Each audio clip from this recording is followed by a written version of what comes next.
Salut, bienvenue dans la quotidienne du Flouze. J'espère que tu vas bien. Aujourd'hui, pas énormément de choses à voir, hein. On va aller revoir un petit peu l'ouverture des marchés asiatiques, hein, parce que la Chine était en vacances jusqu'à hier, ou aujourd'hui. Et du coup, eh bien, leurs marchés ont rouvert. On va aller voir un petit peu ce qui s'est passé. On va revoir aussi un petit peu l'impact qu'a eu le chiffre sur le taux de chômage aux États-Unis, parce qu'au final, il y a un petit peu plus à dire que seulement ce que j'avais dit hier. Sinon, on ira faire petite analyse du Bitcoin comme d'habitude, sur un long time frame, et puis on ira ensuite se concentrer sur un plus court time frame et aller voir ce qui se passe un petit peu sur les marchés futurs. Et ensuite, on aura un petit bonus pour la fin. Et du coup, c'est parti. Donc, comme je t'ai dit, le marché chinois qui a réouvert et du coup on va aller regarder directement sur la charte en fait à quoi ça ressemble. Eh bien, on a eu ce gap absolument colossal ici entre la fermeture d'il y a, quand c'était il y a combien de temps? Le 30 septembre et du coup de ce matin, voilà, donc un gap de 10%, mais sauf que, eh bien, on a déjà eu une correction de 5%. Voilà, donc ce qui se passe un petit peu pour l'instant sur les marchés chinois, c'est toujours une hausse hein, par rapport au prix qui avait clôturé la semaine dernière de 4%. Donc voilà un petit peu ce qui se passe aujourd'hui. Enfin, si on regarde sur le marché de Hong Kong, qui pour le coup, n'a pas été en vacances, on peut voir en fait que bien ça a augmenté continuellement jusqu'à aujourd'hui, jusqu'à l'ouverture du marché chinois, avec cette chute ici colossale qui est synchronisée avec ce marché chinois. Alors, eh bien, qu'est-ce qui s'est passé? Si on regarde cet article, en fait, il nous explique que je vais traduire du coup ce qu'ils disent. Le gouvernement chinois nous explique qu'il va y avoir des mesures de stimulus, des mesures pour stimuler l'économie, ce qui inclut des cuts sur les taux d'intérêt, donc réduction des taux d'intérêt, des plus basses réserves pour les banques. Donc les banques peuvent emprunter plus, leverage, ouais, faire plus de levier sur leurs investissements. Euh, Moins de régulation sur les property markets. Et liquidity measures, donc comme je pense que ce sont des apports de liquidité dans le stock market, donc tout ça pour booster un petit peu l'économie. Donc ça, ce sont les mesures en fait qui ont fait la semaine dernière que enfin, qui ont boosté en fait le marché chinois, qui ont fait qu'on a eu eh bien ce mouvement haussier très conséquent de 35% à Hong Kong. Et du coup ici entre le bottom et le top, pareil 36% à Shanghai. C'est dû à l'annonce de ce stimulus. Mais là, du coup, la correction, en fait, ici, cet article nous explique que, eh bien, ça a été dû au fait que le marché, enfin non, le taux de chômage aux États-Unis a été meilleur que prévu, donc plus faible taux de chômage, ce qui prouve que l'économie va mieux que ce à quoi on s'attendait. Ce qui fait que eh bien, les investisseurs s'attendent à ce que la Fed réduise les taux d'intérêt moins que prévu, ce qui fait que bien c'est bearish sur les marchés. Donc c'est très compliqué, on pourrait se dire que le taux de chômage est plus faible que prévu, donc c'est bon pour l'économie, donc les marchés vont augmenter. Eh bien non, parce qu'en fait si l'économie va bien, la Fed risque de ne pas baisser les taux d'intérêt ou moins que prévu, et du coup eh bien en fait c'est bearish. C'est pour cela qu'on a observé cette baisse sur les marchés chinois, mais que l'on a observé aussi eh bien, sur les marchés américains, qu'on a observé hier. Ici, comme on peut voir, cette grosse bougie rouge sur le S&P 500, sur le Nasdaq, sur le Dow Jones, me semble-t-il. Ouais, voilà, un petit peu sur tous les assets à risque des États-Unis et en Europe aussi. Voilà, donc c'est un petit peu rouge de partout, sauf en France. Euh, et puis en Chine, bien sûr, comme on vient de le démontrer. Ça peut être aussi une des raisons pour laquelle dans le DXY, c'était vendredi que ça a explosé. Et oui, les chiffres du chômage étaient bien vendredi. Donc si, ça peut bien être une raison pour laquelle le DXY a explosé. Ici, unemployment rate, c'était Friday. Donc, eh bien, ces chiffres du chômage peuvent bien être une raison pour lesquelles le DXY a explosé vendredi, en plus de la situation au Moyen-Orient. Voilà, donc c'est à peu près ce que je voulais montrer sur cet article. Ça, c'était une copie de cet article, on s'en fout. Voilà, donc ici je voulais juste montrer que sur le calendrier économique, aujourd'hui, rien de bien intéressant. Ce qui va nous intéresser, ça va être jeudi avec le FOMC minute et les chiffres sur l'inflation. Donc ça va être les chiffres à regarder de près pour anticiper la décision de la Fed. décision de la Fed, qui hier était anticipée à, je crois, 97% de chances pour que les taux d'intérêt soient baissés de 25 basis points. Et aujourd'hui, on va aller voir ce qu'il en est. Peut-être pas, je veux bien charger. Voilà, donc eh bien, on a toujours 87% de chances que la Fed baisse les taux d'intérêt de 25 basis points et maintenant le marché price à 13,4% de chances que eh bien, la Fed ne baisse même pas les taux d'intérêt. Ce qui serait euh, pour moi surprenant. Enfin bref, si on regarde un petit peu tous les assets, le gold qui ne fait rien, le l'oil qui corrige après avoir fait une grosse montée, et notamment hier, et d'avoir terminé en ayant réintégré ce triangle ici d'accumulation, eh bien on voit ici qu'on le réintègre et que maintenant on a une correction, donc peut-être breakout pour venir re-rentrer dans ce triangle et puis maintenant peut-être un retest ici et voir ce qu'il en est vu la situation au Moyen-Orient. Si l'Iran est de plus en plus impliqué, on pourrait s'attendre à effectivement venir reconsolider, enfin venir breakout cette trendline baissière ici et venir consolider au-dessus, ce ne serait pas surprenant. Encore une fois, les pays occidentaux ne dépendent pas de l'Iran pour leur pétrole, donc c'est tout ça à prendre avec des pincettes, hein. Bien sûr, c'est que de la spéculation, hein, évidemment. Voilà, donc maintenant, si on regarde un petit peu notre copain le Bitcoin, qu'est-ce qu'il fait? Eh bien, on voit que on est venu retester cette trendline ici, qu'on pourrait mettre de différentes façons, hein. Bien sûr, soit on prend les mèches, soit on ne prend pas les mèches, soit on prend ce haut, soit on le prend ici. Et quoi qu'il en soit, on voit que plus ou moins on a un retest de cette trendline baissière qui correspond aussi à un retest de l'EMA 200 en daily. Bon, et depuis, eh bien, on monte un petit peu. On a eu cette baisse hier qui a été synchronisée avec la baisse des assets américains, comme on a vu précédemment. Et bah maintenant, je ne sais pas trop quoi penser de notre ami le Bitcoin, parce qu'on est en plein milieu de range. Euh, donc bah, quand on est en plein milieu de range, c'est difficile de se positionner et d'avoir une lecture précise de la charte. Je voudrais virer ces dessins, voilà. Et ce qu'on peut commencer à noter, c'est que, eh bien, on peut dire que on commence à faire des plus hauts sommets, plus hauts creux. Voilà, donc un creux, un sommet, un plus haut creux, et un plus haut sommet, et là on a eu un plus haut creux, et donc du coup on pourrait s'attendre à voir le Bitcoin monter, nous faire un plus haut sommet, ce ne serait pas surprenant.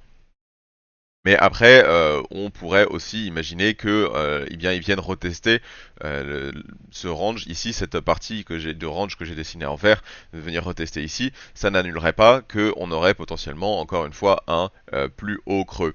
Donc voilà les petits dangers que je vois sur le Bitcoin. On va supprimer ce dessin ou je le ferai plus tard. Ce que je voulais montrer, c'est sur la liquidation heatmap, on va la recharger, mais on voit que, eh bien, on a de la liquidité vers le bas, donc ce ne serait pas surprenant de voir ce que je viens de dire. En fait, du coup, cette correction qui viendrait se poursuivre et casser en fait cette ligne des 60K ici, qui est la zone où on identifie les liquidités sur cette charte ici. Si on regarde un petit peu plus long terme, eh bien, on voit que eh bien les liquidités sont plutôt vers le haut, mais plutôt comment dire négligeables hein, comparé à la quantité de liquidités qu'on voit à court terme ici. Et à plus court terme, je vais regarder plutôt en 3 jours, pardon. Eh bien, on voit qu'on a encore une fois pas mal de liquidités vers le bas, donc ça ne serait pas surprenant qu'on aille chercher ces liquidités à court terme. Voilà, donc moi je suis sur le très très court moyen, très ouais très très moyen terme, pardon, très court, voire moyen terme. Je suis plutôt bearish sur le Bitcoin, peut-être pour la fin de la semaine, aller casser ce lot ici que je viens de dessiner en pointillé, pour peut-être encore un retest sur cette trendline qui marquerait un plus haut creux avant de partir vers le haut. Voilà un petit peu ce qui se passe. Si on regarde un petit peu sur les marchés futurs, on voit que les open interest sont en train de monter tout doucement. Est-ce que je peux avoir un crayon pour faire des beaux dessins? Non. Ah, si. ici, pardon.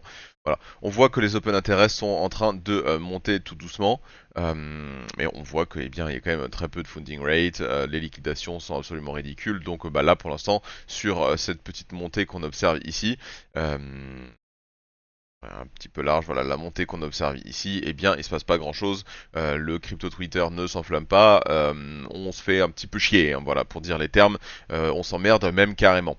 Voilà, ensuite je voulais montrer aussi pour appuyer le fait qu'on s'emmerde royalement le funding rate heatmap, on voit que ici eh bien le funding rate est très bas sur absolument tout, on voit que Popcat est un outlier, mais c'est bien le seul, hein. Et si on dézoome hein, pour regarder à un an, pour voir un petit peu à quel point en fait il se passe rien, on voit que ici autour de mars 2024 où on avait énormément de funding rate, et que eh bien c'est à partir de ce moment-là où on a commencé à se faire chier. Si on regarde le 31 mars 2024 et qu'on dézoome sur cette charte du Bitcoin, on va voir que le top il est à peu près autour voilà de mars 2024. On a eu cette grosse chute ici qui est venue nettoyer le funding rate et depuis eh bien il se passe plus rien. C'est du coup de la fin de cette zone orange jusqu'à aujourd'hui, c'est cette maxi zone de consolidation qu'on voit ici à peu près de là jusqu'à aujourd'hui. Voilà un petit peu ce qui se passe, donc ce serait pas étonnant que dans un avenir proche, si la crypto s'enflamme et que l'on vient vers des plus hauts sommets et qu'on commence à venir consolider au-dessus de ce niveau, eh bien il faudra commencer enfin ça serait pas surprenant de voir du orange apparaître en masse sur la partie droite de ce graphique. Voilà un petit peu pour l'analyse du Bitcoin en daily time frame. Si on va se mettre en intraday, ça peut être intéressant de voir ce qui se passe en 4 heures.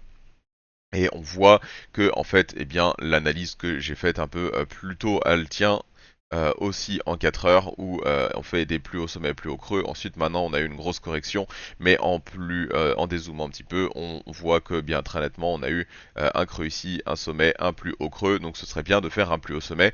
Si on fait un plus bas sommet, eh bien, il va falloir commencer à regarder des potentiels triangles d'accumulation et observer si on a une sortie par le nord ou par le sud. Ce serait un petit peu ce qu'il va falloir regarder. Pour l'instant, on est en train de dessiner ce plus haut creux, donc c'est un petit peu tôt pour dessiner ici cette trendline. C'est un petit peu anticipé parce que on va peut-être la traverser directement, auquel cas elle n'aurait aucun sens, auquel cas il faudrait la redessiner à peu près ici. Donc à voir là pour l'instant sur le court terme, difficile de prendre des décisions, difficile d'avoir une perspective claire du marché Bitcoin pour moi. Encore une fois, on est en plein dans cette milieu de range, en train de potentiellement faire, enfin, voilà, en fait, on est en train de consolider, mais sous ce haut, en ayant sous ce sommet, en ayant fait un plus haut sommet. Donc, j'ai vraiment du mal à avoir une lecture claire de ce graphique pour le moment. Pour le moment.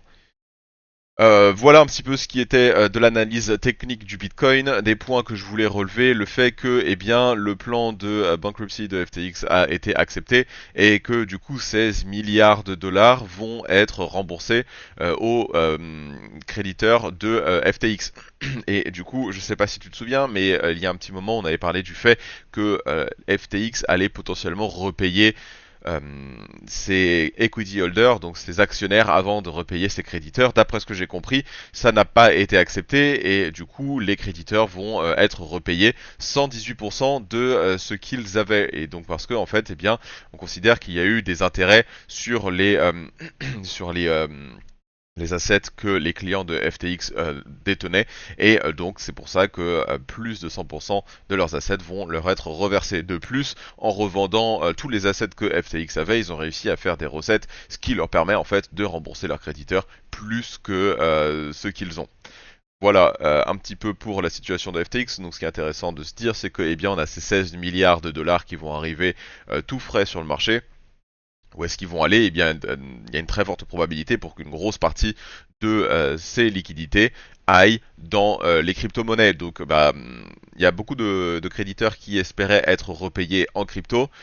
Bah, tristement pour eux, non, ils vont être payés en dollars, mais du coup, c'est pour le marché d'une manière plus générale, c'est plus bullish en fait d'avoir de ces créditeurs repayés en dollars parce qu'ils vont pouvoir utiliser ces dollars pour racheter des cryptos. En fait, s'ils avaient été repayés en crypto, ils auraient certainement utilisé ces cryptos pour les revendre et créer de la pression de vente. Et du coup, le fait qu'ils soient repayés en dollars, ça va créer de la pression d'achat très probablement.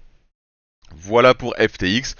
Ensuite, petit point sur Polymarket. Il s'est passé la nuit dernière une grosse inversion de tendance. Pas inversion de tendance, mais enfin, parce qu'on voit que Trump était déjà en haut depuis un petit moment. Alors je ne sais absolument pas ce qui s'est passé. J'ai essayé de chercher sur Twitter, j'ai pas trouvé du tout la raison pour laquelle on a eu ce gros spike de popularité pour Donald Trump. Mais voilà, ça a été intéressant d'observer ça.